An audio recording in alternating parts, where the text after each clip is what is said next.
You're listening to the Options Insider Radio Network, the home of the Options Podcast. For more quality options programs, visit theoptionsinsider.com or search for Options Insider Radio Network in your podcast provider of choice. Listeners can also access all of our programming through our mobile app available in the iTunes and Google Play stores. Select programs are also available via live stream at mixlr.com/options-insider.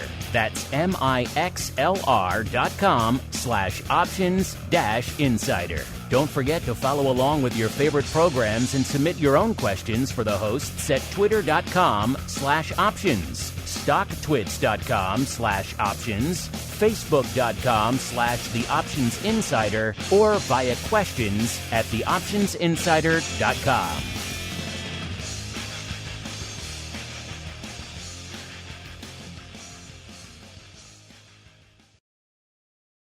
Welcome to Volatility Views, the premier program for volatility traders. Each week, we'll take a deep dive into the world of volatility with in-depth analysis, trading activity reviews, strategy breakdowns, cutting-edge education, and much more. We'll also bring you exclusive conversations with the traders, researchers, and asset managers who are reshaping the volatility landscape.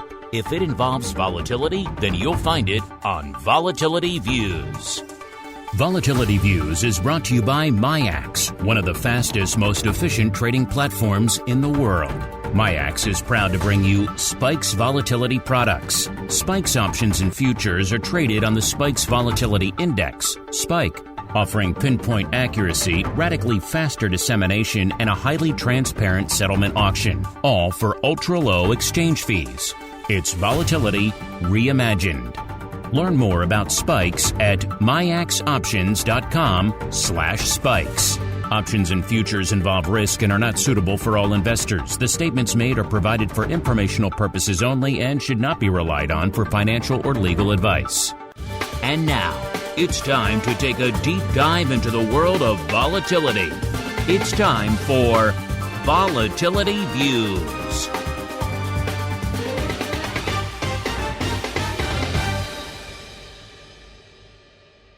All right, everybody. That music means we are back once again, one final time here on the network for you on demand, folks. Yes, it is time for Volatility Views, the premier program for volatility traders. My name is Mark Longo from theoptionsinsider.com, as well as, of course, from the ever compelling, ever fascinating Options Insider Radio Network. Remember, if you like what you hear, keep rating and reviewing whatever platform you get this on. It's on quite a few these days. So if you like what you hear, keep rating and reviewing.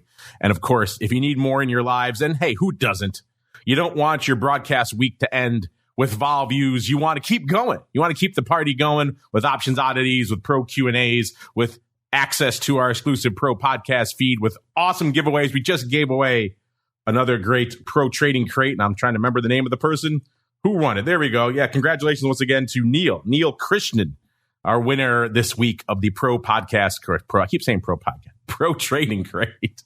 Everyone wants them. The Rock Lobster wants one. All you folks trying to buy them on Twitter, you can't buy them. Only way you can get them, theoptionsinsider.com/pro. When you sign up there, one of the many benefits is that you get your name entered into the hat to win these sweet, sweet Pro Trading Crates. If you want to see what people are getting, just go to Twitter. It's all over Twitter there. You can find it for yourselves. Theoptionsinsider.com/pro, or for you cool cats on Vol Views, /secret club is the place to go to begin your journey to the dark side and keep that party going after Vol Views, because it gets pretty fun after Vol Views. Let me just put it that way. All right. And joining me to keep the party going here on the show today, first, let's go out to the dark and stormy, ever turbulent shores of Maine, where we are joined once again by the Rock Lobster himself, Mr. Andrew GIOVINAZZI from OptionPit.com, taking a break from his lone vigilance against the clam piracy on the shores of Maine to talk a little vol. Mr. Rock Lobster, how go things on this just epic week, sir?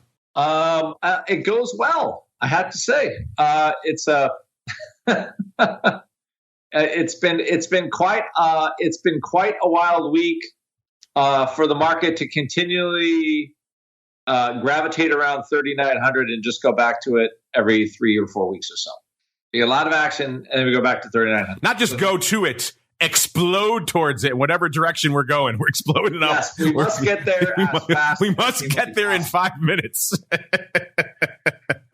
I swear, it's like it's literally you can hear the people screaming to climb over each other to get to 3,900s. That would have been a good day to be back on the floor, back in the old. That would have been a good day with you hear that little roar in the corner, and it's builds, and all of a sudden there's this cascade blowing over the entire trading floor. That would have been one of those days. That would have been interesting. Yes, and you're looking at call offers in the book that are $1. Yeah, you're like, hey, buy them, take them all. Everyone's fighting to get the 3 lots that are sitting there, $5 in the money. Oh yeah, all sorts of good stuff. You're shaking the order tickets out of your broker. What do you got offered? Yes. The good old days. Good times indeed. And you know what, Mr. Rock Lobster? You invoked him on Monday's episode of the Option Block when you were talking about a historic run for VIX candles. So it seemed only fair to bring him on to the show today to allow him to talk about it in person. Holding down the MIAX hot seat this week, Mr. Russell Rhoads, who moonlights over there at the Kelley School of Business, as well as EQ Derivatives, as well as on a volatility bookshelf near you. Mr. Rhoads, a.k.a. the once present and future Dr. VIX. I guess once future and now present, I should say, because he does have the actual certificate. Mr. Dr. VIX, welcome back to the show, sir. Did you get my invitation for graduation? I did not. You didn't? Oh, okay. I gotta do, like in high school, we used to send them out and we get a whole bunch of checks. I should do that. Yes, there you go. I'll cut you. What do you want? You want some ETH? You want some Solana? What do you want for yeah, somebody can give me a whole big stack of FTX tokens. Like, how about a few million of those in your back pocket, huh? Oh, yes. Yeah, that's that, and maybe if they take them at Starbucks, it'd be like you have to wheelbarrow it in. Yes. In Germany and the old Weimar Republic days with your take your FTT in the wheelbarrow to Starbucks to get the coffee. What are we talking about, listeners? Yeah, all sorts of madness unfolding this week. Let's get to it. It is time for the Volatility Review.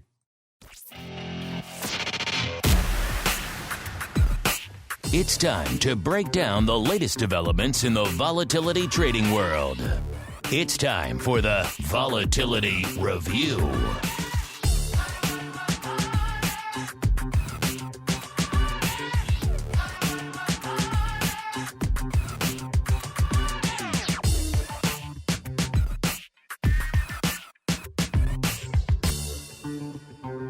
All right, everybody, welcome to the Vol Review, the portion of the show where we break down this completely wild week that we had out here this week. If you want to see just a pure dichotomy in terms of markets, in terms of outlook, in terms of psychology, then just go look at this week.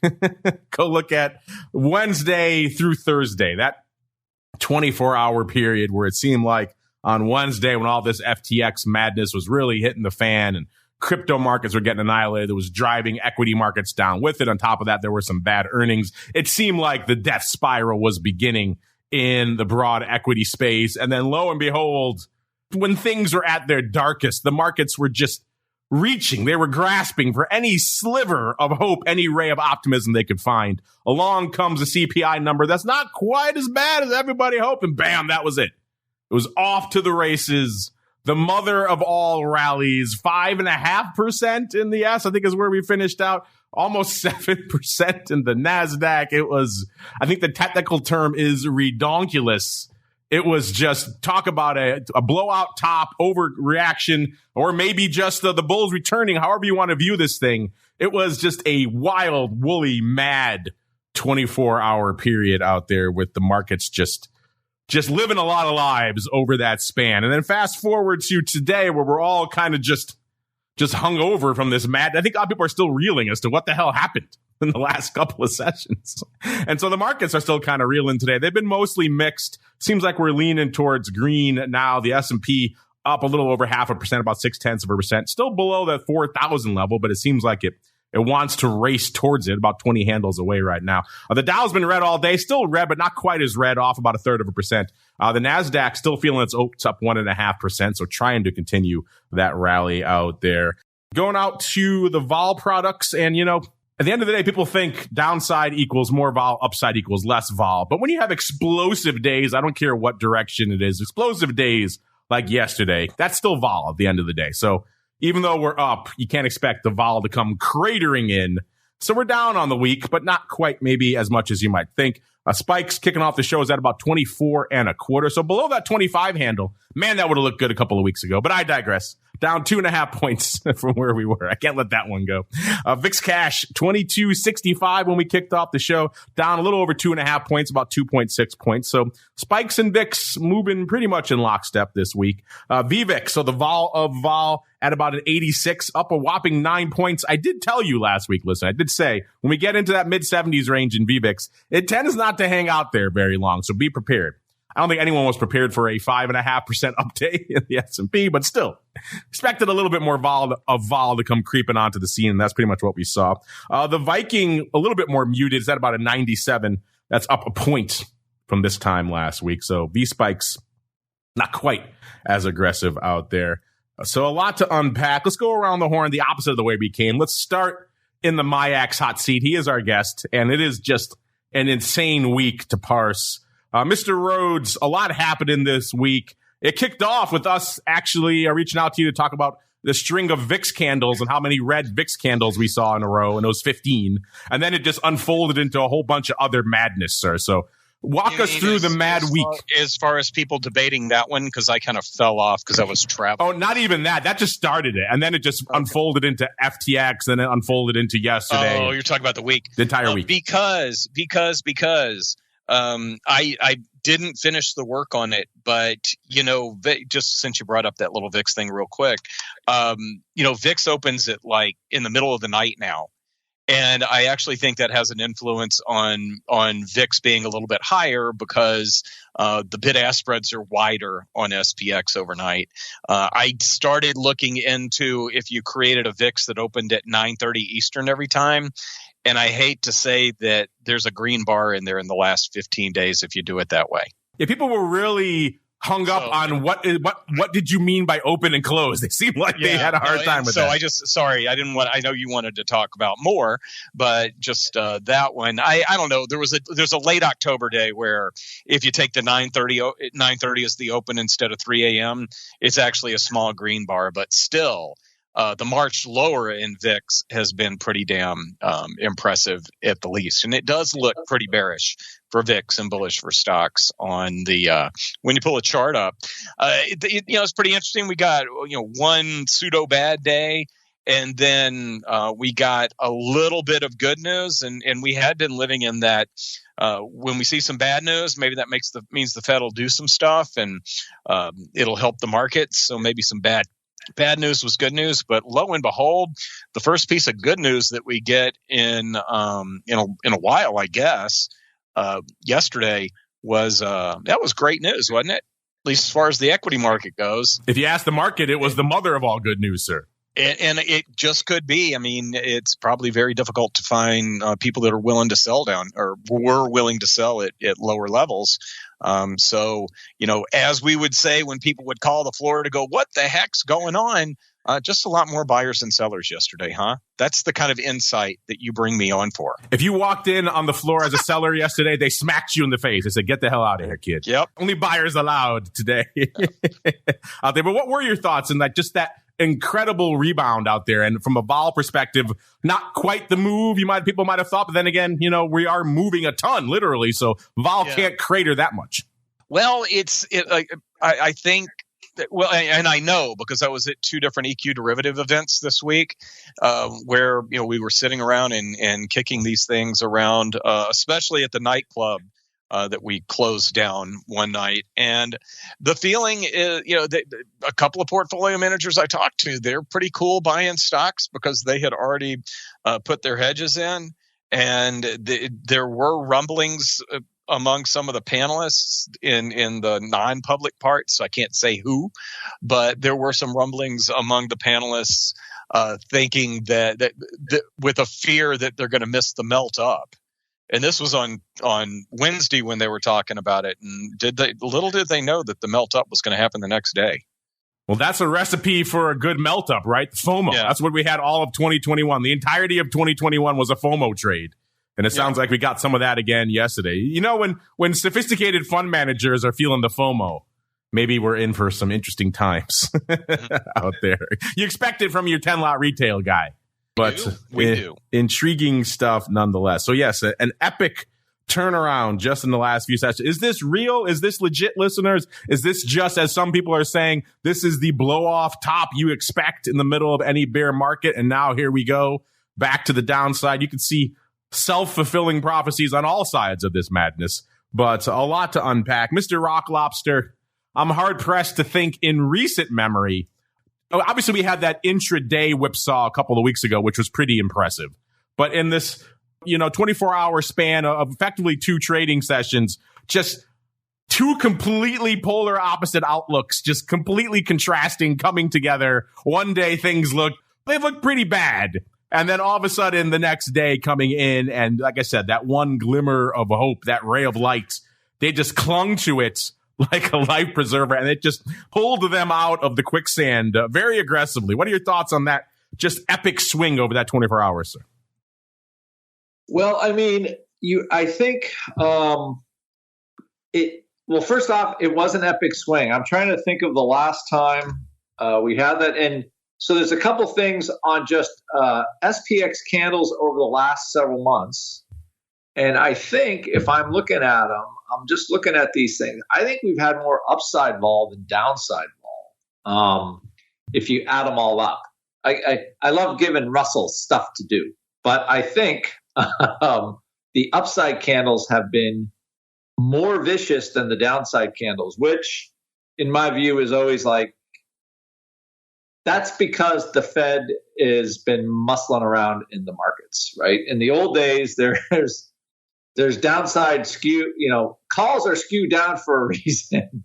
And obviously if the market is rallying 5% in a day, that skew is not is not reflective of what's going on. So, and I think every rally has been on, okay, the inflation thing is getting better. It's not getting worse. So if I look at the run in August, as I recall, everybody's like, okay, the Fed is pretty cool, right? You had literally a 1-month run between interest rate hikes. Between the bottom of July and the top in August, where we ran from probably 3,700 to 4,300 SPX. And everybody's like, oh, right? All about inflation and the Fed raising. I think that was exactly the noise that I made, yes. Exactly. Or actually, you know what that was? That was the uptick in Oatly noise that you made. Yes. A rare rally, a rare green day in Oatly. Yes. We'll get to that later. I don't even know what a green. I don't know what that feels like. That account. I don't know what to do with myself. All this windfall profit. Yes. Again, we'll save that for another show. So now we have essentially rallied from that 350. I guess we had that inflation print again. Well, shocker. Note the theme here. Everything is around inflation and how much the Fed is going to raise. And my take on this is that, hey, we have inflation. It's still too high. It's not as high as it was. So that means the Fed doesn't have to get more aggressive raising. That's how I read all that. And that gets us right back to where we started again. This whole thing right around 3,900, 3,800, whatever. So, and the bigger question is, the last time we kind of had this, we were lulled into this everything is okay routine. We lulled ourselves into 4,300 SPX and VIX getting as low as maybe 19 or 20. So, and we're making good progress. I mean, we have it's a Friday, so VIX is marking down a little bit, and we'll see where it goes next week. But like 20 has been about 20 to 19, and the straddle kind of contract. I think it's like $160 for the straddle. 30 days out when VIX is like 19 or $20, I have to check again, but I think it gets down to about 150, $160 when VIX is that low. So again, range wise, okay, now that everybody thinks the Fed's not going to raise more than they already are, like where do we go? So this is where I believe, if you follow historical patterns of just this year, because this year is unlike any other year, like all the other years. you would think we would see a lower vol, and we get to kind of a market that has less realized vol. But if you look at all the actual realized vol, the S&P 500, it is still crazy freaking high. So that's what we have. Hard for VIX to go a whole lot lower when we keep moving like, crazy town. We do have some seasonal things going on. We got some Thanksgiving coming. We've got the Christmas holiday season. That could generate some lower volatility, but I don't think it's a lock by any stretch of the imagination. And already, if you're looking at it, implied volatility is racing down aggressively relative. So that's a pretty, at least I would say if I'm sitting in a pit trading the SPX, the market I would say is pretty happy with where SPY is at this level. That's if I'm sitting there and I'm pricing this like, hey, you know what? We're probably not going to make a 3,500 low this year. God forbid anything else. It would take something, I think, catastrophic, in a bad human being type way to make, for markets to do stuff like that. But I think that's what Vol's saying. I mean, ultimately, when you've been trading options, Mark, they come in and they just keep burying the premium into you, that things are going to kind of suck for a while. And basically, which is good for most investors, right? Markets just kind of go sideways to up a little bit, which is what everybody wants. I collect my dividends, the stocks are up a little bit, I'll write a couple calls, and I don't have to think about it while I'm playing golf. And I think that's sort of, I think that's, with the dive and implied vol, it is not as low as it was in mid-August.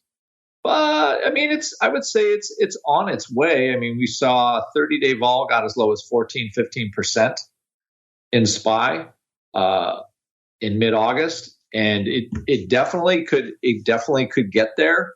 It could get there again. It's not there today, but we need a couple days where stocks are not ripping, or we're selling off massively. So I just think this is the inflation is not getting worse. The hyperinflation things, like all those, supply chains and no oil and all of the stuff that people were worried about, I feel like they're breathing a little easier today. And I think, quite frankly, the market will take, like if the FTX debacle and the crypto debacle is the worst that happens till the end of the year, nobody's going to care.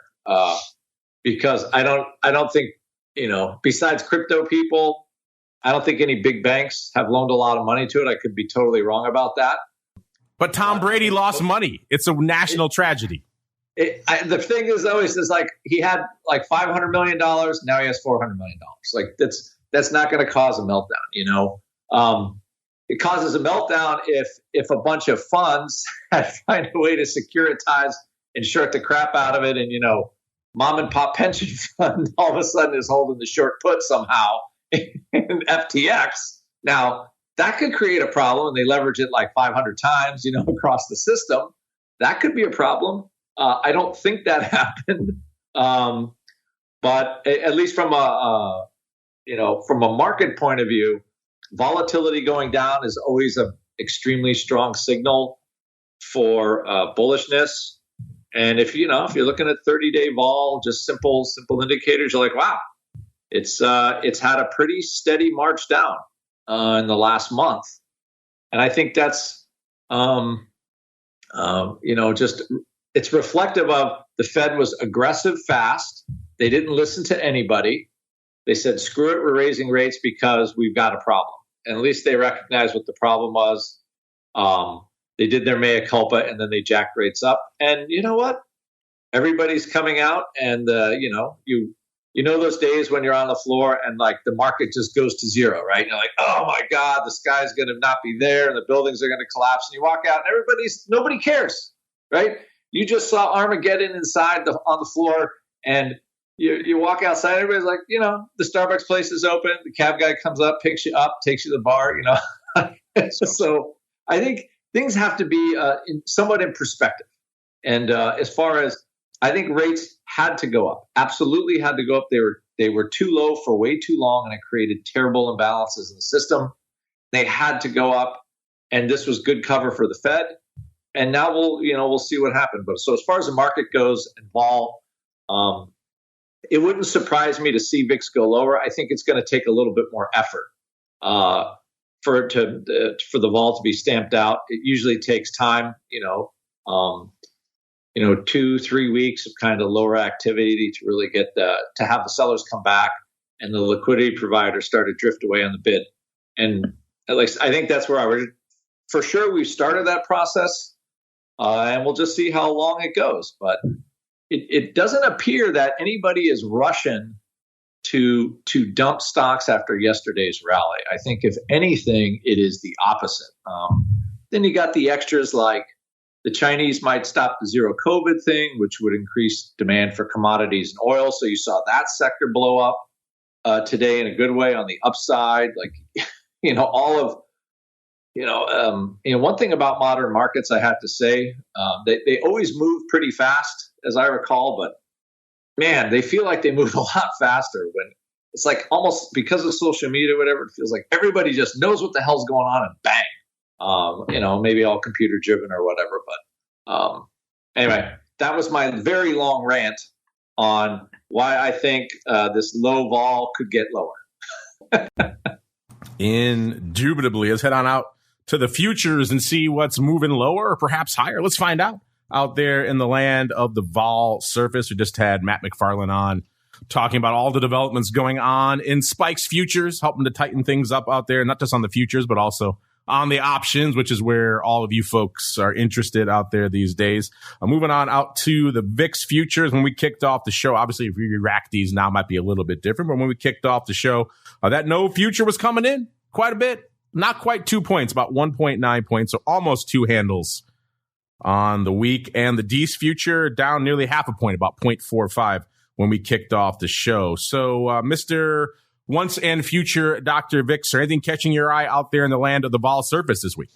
Nah, nothing really, totally exciting. Although, from what I understand, and I'm scrambling to look at it, we're kind of getting back to some normalcy finally. That it really looks like if I was,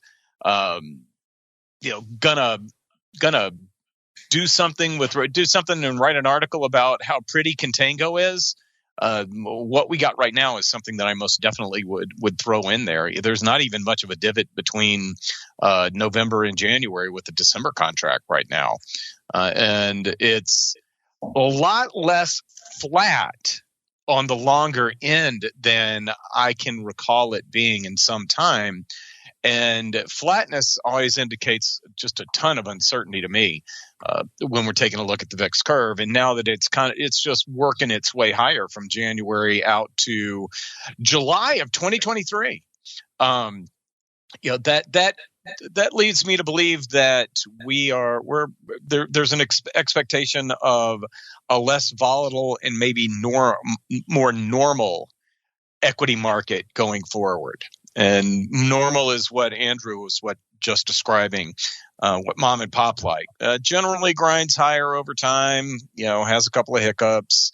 Everybody's kind of happy with the low volatility. Even though the futures are in the 27 and 28 range next year, I have a funny feeling that they're probably about 10 points higher than where they're going to get. And Mr. Rock Lobster, same question for you, sir. Anything catching your eye out there in the vol surface this week, this mad topsy-turvy week, sir? I don't. All I know is I love Russell on the show because that's exactly what I think. So either we're both freaking totally wrong, or we're right. You can always tell a genius because he thinks exactly like you. Exactly. And by the way, people ever been to Russell's show? Like he's done a lot of stuff for Option Pit over the years. He always had a little really good insight nugget, and my students always enjoyed his stuff. And plus they make some money. So anyway, always great to hear him. But yeah, I do. That's what I'm seeing. That's what I think the vol's seeing. The thing that's weird though, and I think it's since the COVID, and I'm almost convinced it's because the Fed does what all they're doing. But seeing like these crazy forward vols in the future curve with VIX this high, like in the old days, when VIX would ramp, the curve would go into full backwardation, at a 22 VIX. Now we're like sitting here with this extended higher implied vols with higher realized, and you get the curve going the other way.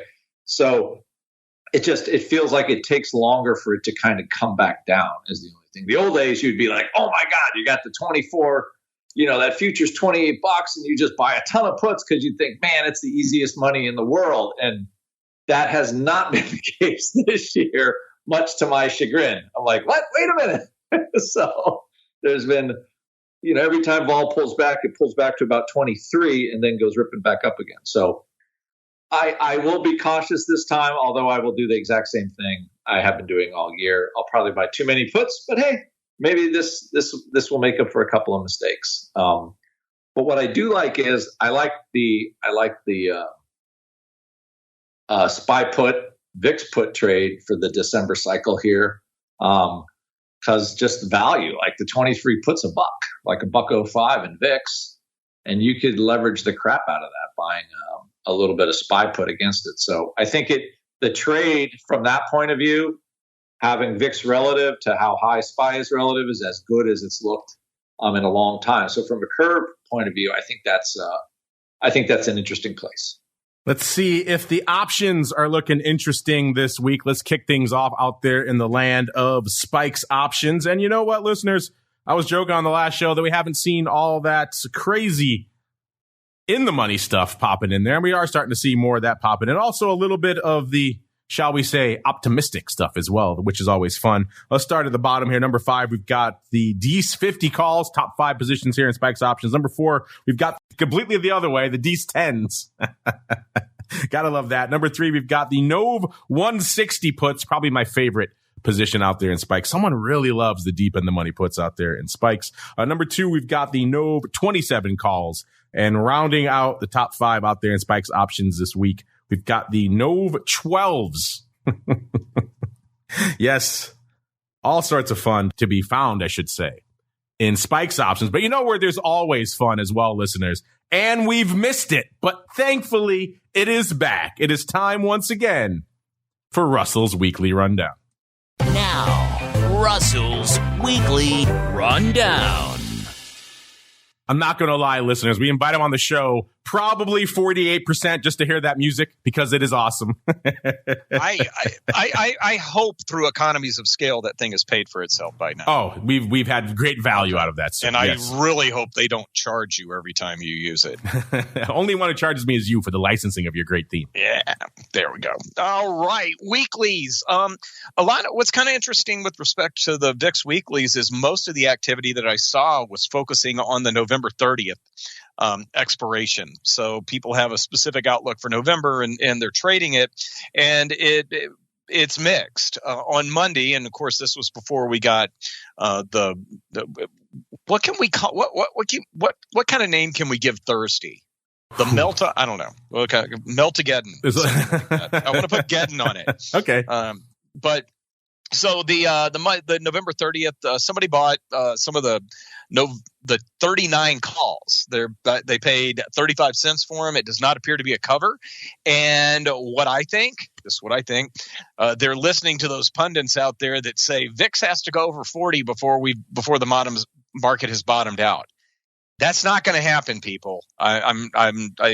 I've been beating my head against the wall for about 6 months saying that this time is different with VIX. And I know when you say this time is different, everybody rolls their eyes, and we can get into that one a little later. Also on Monday, the December 7th, 26 puts, somebody sold 50 of them. They did 25 of them at 212 and 25 of them at 213, so 212 and a half. They're expecting VIX to hold up as well over the next few weeks. Going back to the November 30th expiration, somebody sold 50 of the November 30th 30 calls. They took in $1.42, and they did that on Tuesday. Probably happy with that right now. On Wednesday, probably the most interesting, or for lack of a better term, exotic trade that I came across throughout the week, using the November 23rd options, a week after standard November expiration. Somebody bought the 26 calls, sold twice as many of the 29 calls, and then rounded out a butterfly buying the 32 calls. Somebody looking maybe for a run to the upper 20s, 30 range sometime between now and November 23rd. And that trade cost them 96 cents a fly. So it's pretty good between, 27 and 31. If we get November 23rd VIX settlement right at 29, an investigation will ensue, because we always like to question the expirations that go very well for people. On Thursday, I really like this trade. And this was late Thursday, late yesterday, after we'd done a whole lot of stock market rallying and a whole lot of VIX falling. Somebody was able to buy the November 30th 30 puts for $5.13 and sell the 28 puts for $3.45. Now that cost them $1.68, but as long as VIX as long as VIX is under 28, and if they hold this thing through expiration, which is what I think you would do in this case, that $1.68 turns into $2. And I think that's a really nice low risk trade. I know the dollar reward is not nearly what a lot of people are hoping for out of options.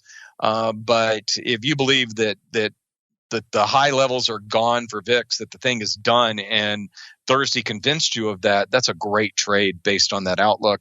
And then finally today, somebody, I don't like this one as much as I like the other one, but somebody sold 10 of the November 23rd 22 calls for $2.67. I'm wondering, if maybe they combine that, and this is just me thinking out loud, but I wonder if they combine that with buying a VIX future, because there's that 10-to-1 relationship there, and you probably could have locked in. If you traded the weekly future there, might have been able to lock in somewhat of a decent profit as long as it stays in this low 20 range. That's why I love Russell's weekly rundown. He even ferrets out the 10 lots, listeners. There's no escaping the omnipresent gaze of Russell's weekly rundown. We need to have that on the show more, just for the music, because we know you love it, listeners.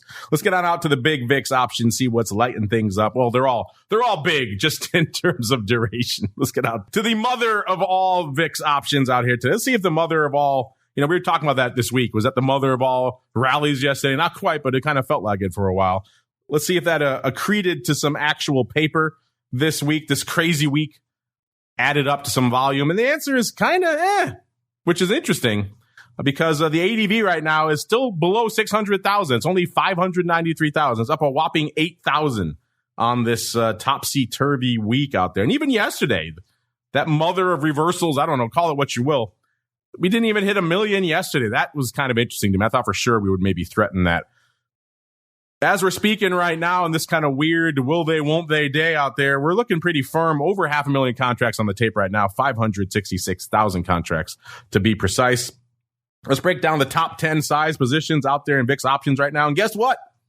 Once again, not a put to be found in the top 10. So maybe if you had your puts, you took them off, you rang the winner chicken dinner bell, and maybe you're waiting to reset.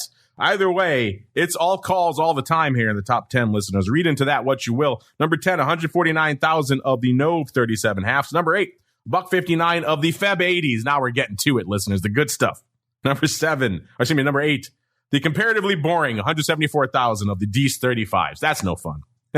Number 7, $1.76 of the NOV 40s. Getting a little bit more interesting. Number 6, 197,000 of the NOV 35s. Now we're back to the quote-unquote normal stuff, listeners. Number 5, 203,000 of the March 75s. There it is. Now the fun begins. Number 4, 224,000 of the NOV 70s. Number 3, 231,000 of the Jan 70s. Number 2, 280,000 of the NOV 50s. And then number 1, the big dog out there this week, 294,000 of the NOV 60s.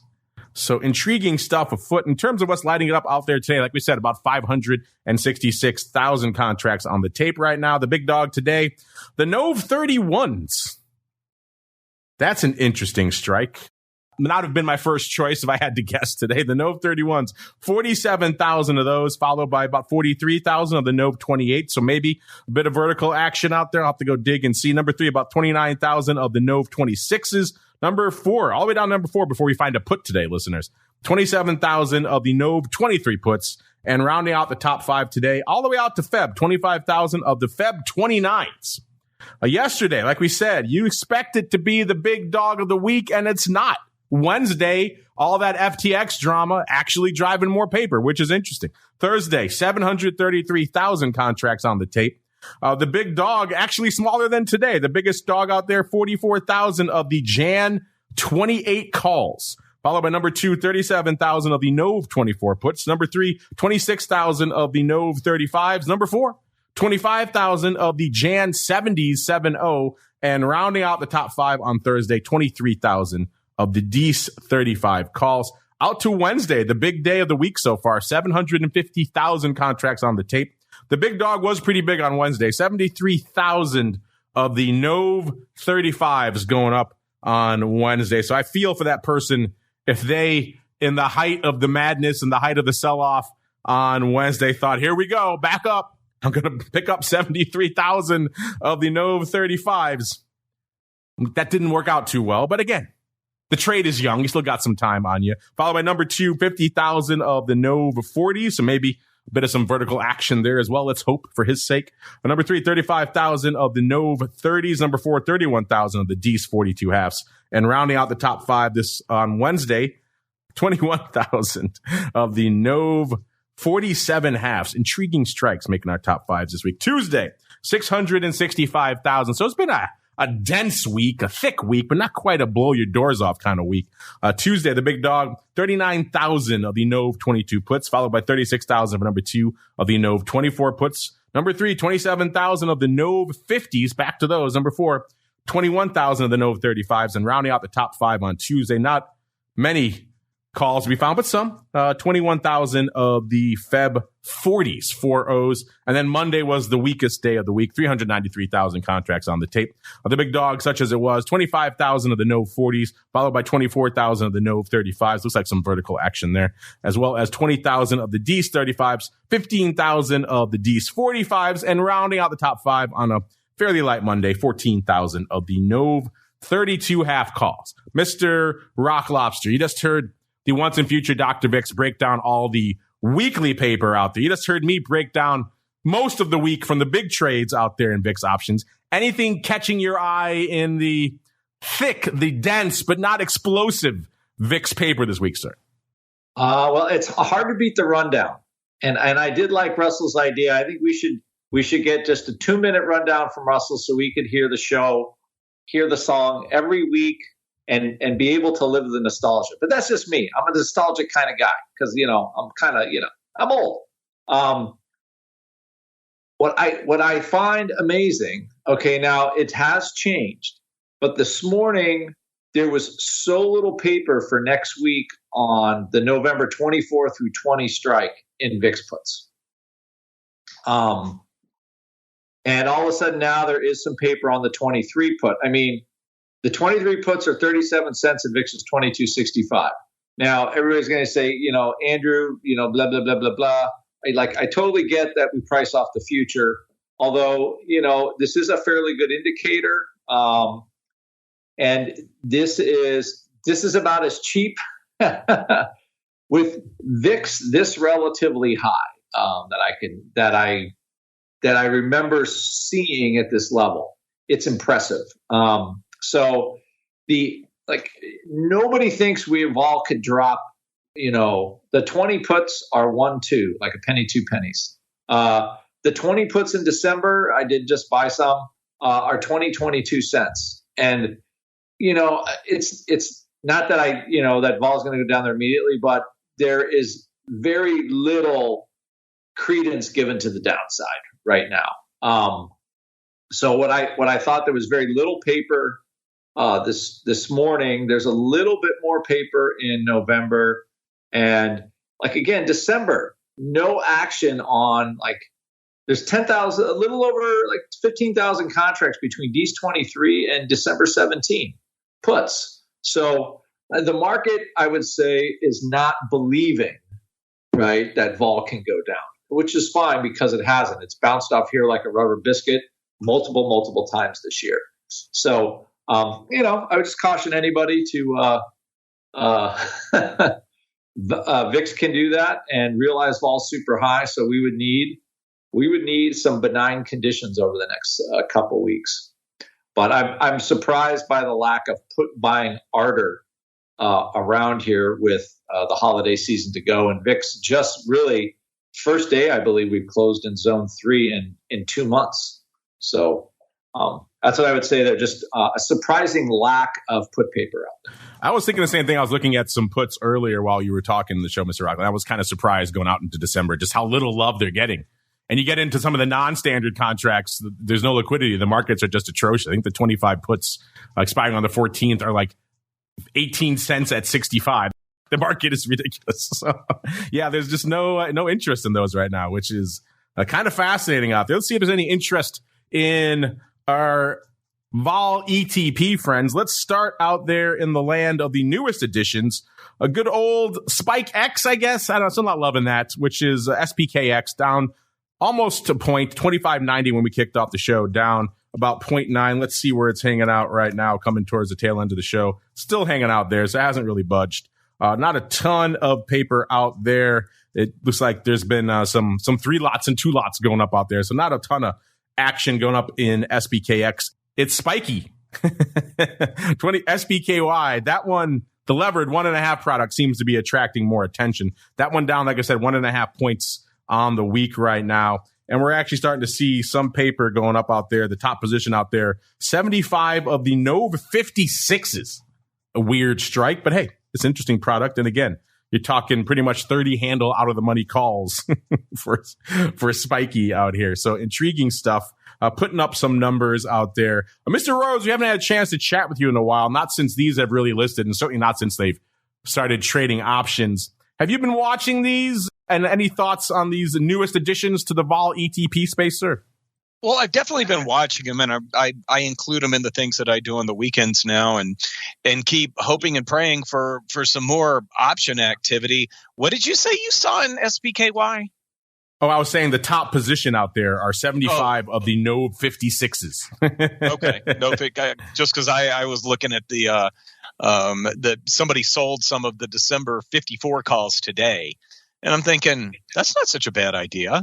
Things down there at 26. Yeah, a big 40 lot going up. That's size, baby. Betting against a double, which could happen. But probably didn't, probably. And I would I automatically assume whenever I see what appears to be a naked call sell on one of these things or I'm just hoping for these people that they do have some sort of an underlying position as well. But yeah, I mean, they're giving us the opportunity to take advantage of volatility in a slightly different way. One of the nice things about some of the newer products is I don't think they have some of the legacy issues of some of the older ones. And, I do think that the Spike ecosystem is going to continue to grow. They said those guys seem to be doing all the right things. I'm not just saying that because I'm sitting in their seat. There's that for that. If you don't think the same as some of is what we've been talking about today, SPKY is going to give you a great opportunity to benefit if you think the next leg down is still coming in equities. I don't think it, but if you do think it, those are products you want to look at with respect to that. Yeah, there are 32 of the D's 54s open in spiky right now, and 40 more going up today. So someone clearly adding to their position out there in good old spiky.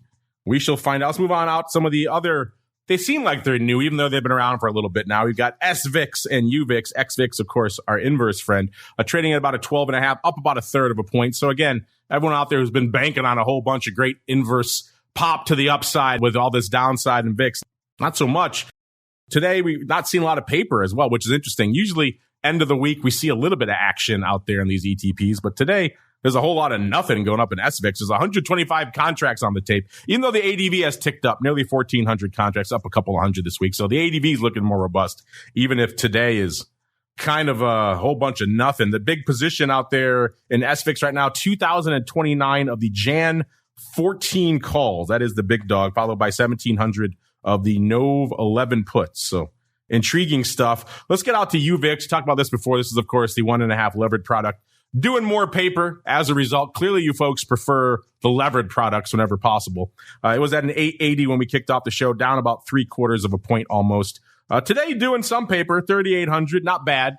The ADV also trending in the right direction, up to about 6,800, up about 700 just on the past week. So threatening 7,000 contracts a day. That's nothing to sneeze at. The top positions out there in UVIX, let's just do a quick couple because we're coming up against it. 2,800 of the NOV 10 calls, followed by 2,000 of the DEES 18 puts. By the way, what's trading today? We got 1,015 of the NOV 9 calls going up today. That's the big dog out there, followed by 959 of the NOV 10.5s expiring today. So that's why we're seeing paper going up in the weeklies. Not to be outdone, let's go to our friend UVXY really quickly. UVXY 9.25 when we kicked off the show, down about half a point. Today, doing some numbers, 177,000 contracts on the tape. That ADV also starting to move in the right direction, 242,000 contracts. It's up 23,000 from this time last week, so nothing to sneeze at there. In terms of top positions, the top number one big dog out there in UVXY, 79,000 of the NOV 10s. Everyone's fixated with that 10 strike. We are below it, so we shall see if those NOV 10s work out. Mr. Rock Lobster, as we're coming up against it, we'll just run them all together. Anything catching your eye out there this week in the lands of SVIX or UVIX or good old UVXY, sir? It's the general lack of liquidity in the UVIX and SVIX. In UVXY, I would just say like the total crush here, as you know, it just kind of the vol crush with everything else. I believe right now, are we having a low tick? Not quite the low tick in volatility, but dang close. So UVXY is managing to just kind of be a stinker here as it just decays away. I think that the theoretical decay is 5 or 6 cents a day, and it's just kind of it's limping into Thanksgiving. So low vol, not a lot of excitement, and to be quite honest, I don't think we're going to get a whole lot of excitement. Maybe we see eight and a half. I think theoretical low. If VIX gets to 20, maybe somewhere around there, 8.25. We might see that, and that's all she wrote until I think it splits again. So I think the most I could say about UVXY right now is that it's on its way to splitting pretty soon, unless you have anything else that's good. I haven't seen a whole lot of extraordinary paper in it one way or the other. Let's see if we're seeing anything extraordinary out there in the rest of the products. There was a lot of extraordinary paper from an earnings perspective this week, listeners. And if you want to see all the breakdowns, you know where to go, theoptionsinsider.com. Click on the Options News and Articles tab. Man, there's a ton going off this week. Palantir, Lyft, Activision. Just on Monday, Tuesday, we had Disney, AMC, you know, the king of the apes out there, as well as everyone's favorite, Party City. Wednesday, Roblox, Wendy's, Rivian, Beyond Meat, and Bumble. Thursday, Neo and Six Flags, and a whole bunch more. DuPont's out there, Norwegian Cruise Lines, you name it. They were popping off this week. And luckily for you, because we like you folks, we have earnings move results. That shows you exactly when the names are popping off, exactly how much movement we're seeing as a result of the earnings announcements. We have the earnings move reports, which shows you how much is being priced in going forward, how they've performed historically, gives you a nice frame of reference in which to gauge that earnings volatility.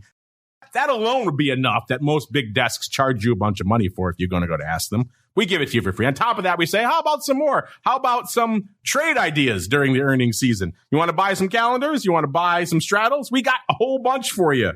We are monitoring, 100 of each, somewhere around that range for you. We added a whole bunch more this week in Yeti and Paz and a whole bunch more over there. You want to see what those trades are, what we're putting on, what we're exiting? Earnings trades report for you. And that's not enough. We thought you needed a fourth report. How about an earnings season report where we break it all down for you in nice, easy to read, easy to understand numbers? And right now, listeners, this is a week of the mother ofs, and this is the mother of all earnings seasons right now. Since we've been running these numbers right before the start of the pandemic is when we started doing it. And I've never seen a season that's averaging out so far every week in the green, let alone this robust, 121%. So we have 1 week over 200%, 207%. I don't think we've ever seen that either. So this is a crazy cycle by any stretch of the imagination. If you're not paying attention to earnings vol, you should be right now. as it is time for us to pay attention to our picks. It is time for the crystal ball. It's time to peer into the future and reveal what the volatility gods hold in store. It's time to look into the crystal ball. All right, everybody, welcome to the crystal ball. It's that portion of the show you've been waiting for, where we get difficult, we get dangerous, we attempt to wrestle with the vol gods and see what they hold in store for us for the coming week.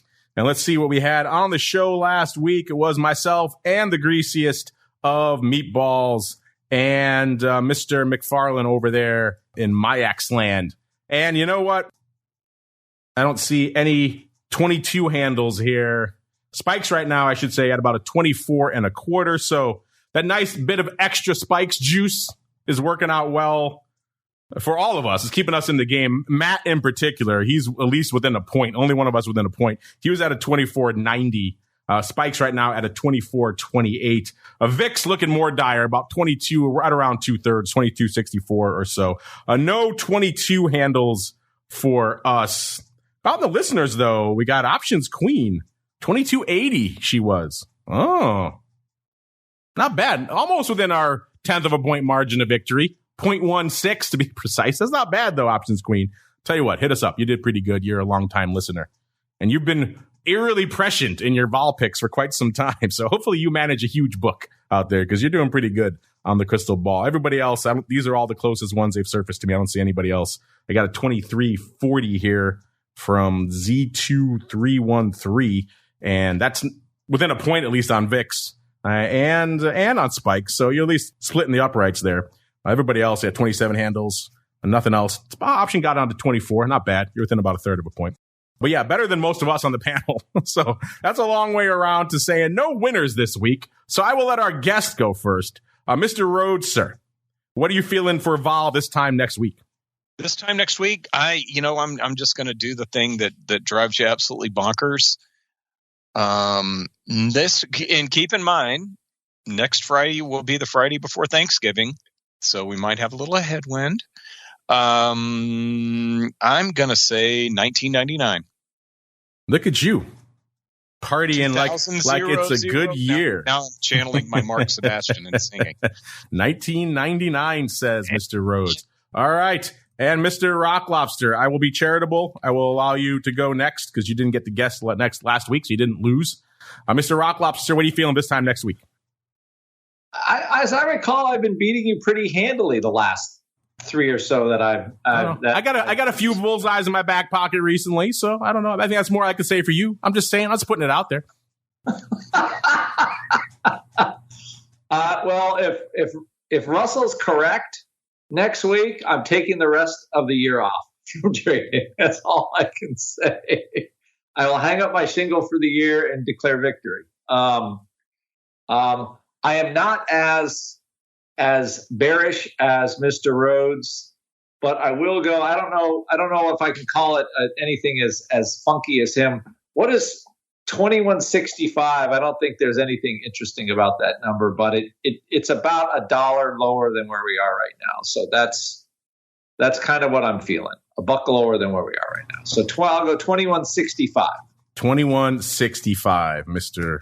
Rock. All I'm saying, Mr. Rock Lobster, if you come for the king, you best not miss, sir. That's all I'm saying out there. You know, you've had a couple of decent picks, but you're not coming for the crown just yet, sir. Slow your roll out there, as the kids say. All right, that leaves me out here. We got Mr. RHOADS feeling a teen handle. Mr. Rock Lobster not quite living there. Like I said, we're at about a 22 and change in VIX, 24 and change in spikes. So that dichotomy is making things kind of interesting out there right now. And we do have the headwind, as you mentioned, of the holiday next week. All that a long way around to saying I'm not hating either of those two there, which is challenging. I don't think, quite frankly, we're going to be much changed from where we are right now. I'm going to give us a 22 half. So I'm going to be at the rare upside pick for the week. So there's your market listeners, 1999 on the dark side and 2165 in the middle, and me on the upside, 22 and a half. All right, listeners, that music, we've ran long talking all year vol, but thankfully it was a fun show. I thank all of you on-demand folks who joined us this week. This will conclude your broadcast week. If you want more in your lives, and there's a lot more to coming up on Options Oddities in a little bit, you know where to go. TheOptionsInsider.com/pro is the place to go to keep the party going. Speaking of going, Mr. Rhodes had to hop. You know where to find him, listeners, over there at Russell Rhoads, all one word on Twitter, 2 S's, 2 L's, Rhoads, RHOADS, the best place to find out what he's working on. And when we give him fun homework assignments like checking on VIX candles, that's where you can see the results over there. And I almost called you Dr. VIX, I apologize. And Mr. Rock Lobster. If folks want to check out what you got going on in the land of the tweets, where should they go? What should they do? Go to optionpit.com, 888-TRADE-01. Ask for Ted or other Andrew. Say you heard us on the show, and we will give you 10% off any Option Pit products because we do love being on this show and trading barbs with Mr. Longo, the benevolent dictator of said network. It is quite the benevolent dictatorship. Check him out over there, optionpit.com. Give him a follow on Twitter as well, at OptionBall, on all one word. He tweets some interesting stuff every now and then when we pull it out of him. And, of course, you know where to go to learn more about all things spikes. MIAXoptions.com/spikes is the place to go. Spikes folks coming to town next week for the big FIA shows. I'll learn more about spikes myself, what's coming up, all the goodies we can expect coming forward. So hopefully I'll have some fun nuggets to share with you on the show next week. That's going to do it for our broadcast week for all you on-demand folks. I thank all of you for joining us, and we'll see you back here next Friday, another episode of Volatility Views. Stay safe out there, everybody. Volatility Views is brought to you by MIAX, one of the fastest, most efficient trading platforms in the world. MIAX is proud to bring you Spikes Volatility products. Spikes options and futures are traded on the Spikes Volatility Index, SPIKE, offering pinpoint accuracy, radically faster dissemination, and a highly transparent settlement auction, all for ultra-low exchange fees. It's Volatility reimagined. Learn more about spikes at MIAXoptions.com/spikes. Options and futures involve risk and are not suitable for all investors. The statements made are provided for informational purposes only and should not be relied on for financial or legal advice.